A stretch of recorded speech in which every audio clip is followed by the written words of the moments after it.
ஆடிப்பெருக்கு ஏன் கொண்டாடப்படுகிறது? ஆடி மாதம் 18ஆம் நாள் வரும் ஆடிப்பெருக்கு 2025 ஆகஸ்ட் 3 ஞாயிற்றுக்கிழமை அன்று கொண்டாடப்படுகிறது. விழாவின் முக்கியத்துவம்: 18ஆம் பெருக்கு ஆற்றில் நீர் பெருக்கெடுக்கும் நாள். இந்த நாளில் குறிப்பாக காவேரி ஆற்றுக்கு நன்றி செலுத்தும் நாள். நீர்தான் வாழ்வின் ஆதாரம் என்பதால் மக்கள் நீரையும் அன்னையையும் அம்மன் சக்தியை வழிபடுகிறார்கள். மழை காலத்தில் ஆறுகள் நிரம்பும் போது விவசாயம் செழிக்க மக்கள் வாழ்வின் வளமும் நாட்டின் நலனும் வேண்டுகிறார்கள்.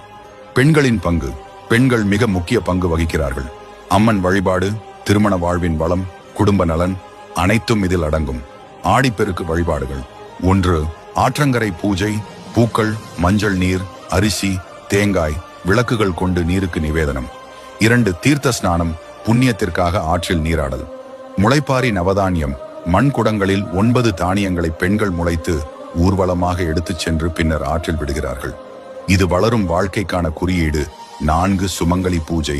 திருமணமான பெண்கள் மஞ்சள், குங்குமம், காப்பு, கண்ணாடி, இனிப்புகள் முதலியவற்றை பரிமாறிக்கொள்கிறார்கள். கணவன் மற்றும் குடும்ப நலன் வேண்டுகிறார்கள். 5. சிறப்பு உணவுகள்.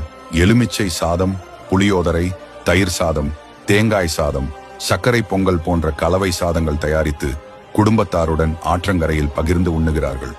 இவ்வாறு ஆடிப்பெருக்கு என்பது நீருக்கு நன்றி செலுத்தும் நாளாக மட்டுமல்ல, வாழ்வின் வளத்தையும் செழிப்பையும் தரும் திருநாளாகும். ஆடிப்பெருக்கு வாழ்த்துக்கள்.